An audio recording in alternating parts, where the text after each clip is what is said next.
Hey, brides and grooms, welcome to Wedding Party Wednesday. If you are new around here, then my name is Amy and I am your gift strategist. I am here to help you create memorable gifts for your wedding party without the stress and the overwhelm. So, if you are visiting my channel again, welcome back. But if you are new, this Wedding Party Wednesday series is one where I share tips about gifting your wedding party memorably, right? So do me a favor before we get into the topic for today. Please subscribe to my channel and hit that like button and ring that bell too, so that you get notifications every time I post a video and also every time that I go live. So today I wanted to share with you 2 gifting lessons that I learned from the Bible. And now before I am your gift strategist, I am a child of God. And I wanted, like I said, to come on and share the lessons that I've learned from the Bible about gifting. And that first lesson is gifts make room. And this comes from, Proverbs. This comes from Proverbs 18:16. And it reads, "A man's gift makes room for him and bringeth him before great men." Now, when I first heard this scripture, I heard it from Eric Thomas, probably around 2016 or 2017. And that's about, around the time that I started actively creating gifts for other people and starting up my business. So when I heard him say this scripture, when I heard him read this scripture, it was in line with, what I was doing or what I was starting at the time. And so I held on to this scripture. I put it on a sticky note and I, put it in my bathroom, on my bathroom mirror, and it is still there to this day. I keep stickies on my mirror for things that I want to keep at the forefront of my mind. But a lot of people, when they read this scripture, they say that it means they reference it in terms of your talents or the things that you're naturally gifted at, that gift that God has given you, right? That you naturally do. But actually, if you look up the Hebrew definition of the word gift in this scripture, it actually means a present, a gift to give, a reward, right? So that's the Strong's definition. That's the Hebrew definition of the word in the Strong's Concordance. Now, I use the Blue Letter Bible app to look up a lot of the words, and in that Blue Letter Bible app, it has the Strong's definition in there. But you can also look it up in the Strong's Concordance app on your phone, or if you're like me and you have a physical copy, you can look it up there too. And so the word man's, and I wanted to point this out, but that word just means, the Hebrew definition of that word for this scripture means humankind or mankind. So it is not male, but it is humankind, meaning it could be male or female.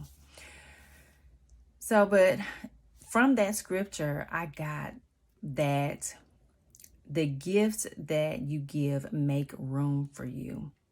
In other words, that gift, it make open wide, it broadens, it makes room, it makes large, right?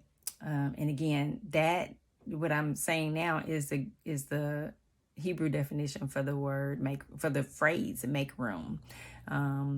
But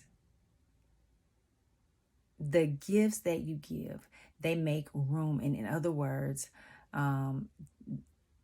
they open wide, but they also put you in the presence of greatness. And if you read, so sometimes I will go and I will read a particular verse in different versions of the Bible. And if you read that scripture in the NLT, it says, giving a gift can open doors. It gives access to important people. In the Message Bible, it says, a gift gets attention. It buys the attention of eminent people. And in the Passion Translation, which is TPT for short, it says, would you like to meet a very important person? Take a generous gift.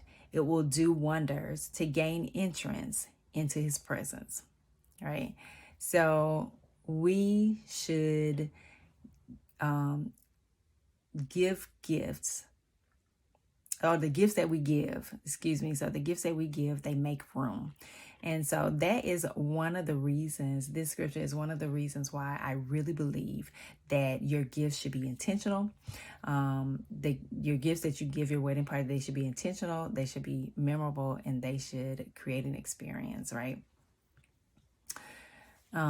Create an experience, and not just for you, but also not just for your wedding party, but also for you as well. That was the first lesson. So the second lesson that I learned is that, we should give good gifts. That's the second lesson that I learned. And I learned that lesson in Matthew 7:11. And it says that if ye then, being evil, know how to give good gifts unto your children, how much more shall your Father, which is in heaven, give good things to them that ask him, right? So the word gift in that scripture also means present. It means a gift. So, I was studying this scripture actually last year. I was studying in the book of Matthew actually last year, and I came up on this scripture again.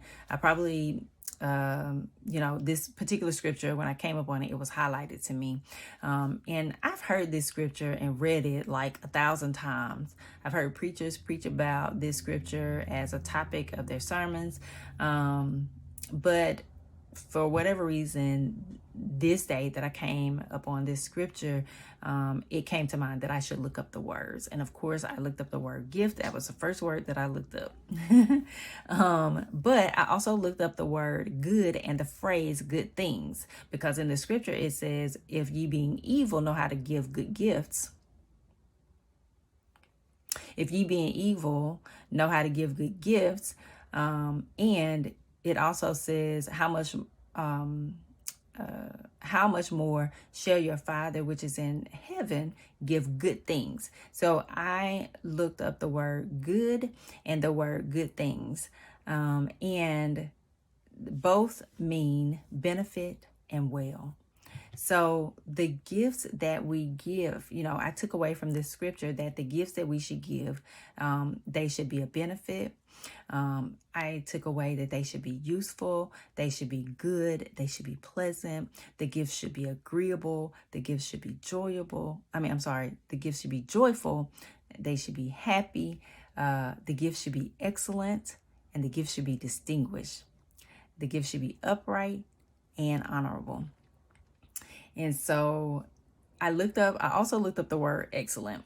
Now the word good and good things, again, I looked up the in this is New Testament, so it would be the Greek definition of the word and the phrase. And so I looked those up there, but I looked up in a dictionary the word excellent, and it said very good of its kind, right? And so these definitions of good and good things and the definition of excellent, y'all, that made me some kind of excited, right?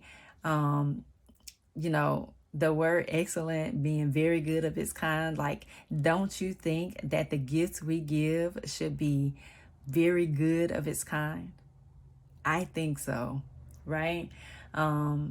But that made me some kind of excited. And so I did want to come on and share those, were the two gifting lessons that I learned from the Bible.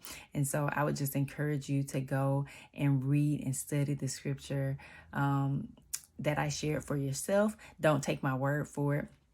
But these scripture definitely, it made me very excited to see that the type of gifting that I give, the type of gifts that I give, and the type of gifting that I encourage, is definitely something that is in the Bible as well. So those were the revelations that I got. And, for me, it just means that I'm right on track with the types of gifts that I encourage people to give. So, like I said, don't take my word for it. Go and read it for yourself. This video is a little bit longer than some of my other ones, but I thought it was good to share with you all so that you can take this in and incorporate, the way the Bible expresses gifting, and you can fold it into the gifting that you do for your wedding party. So that's all that I have for you today. Don't forget to like, subscribe, and share. But that's all that I have for you today. So until next time, happy gifting and many blessings.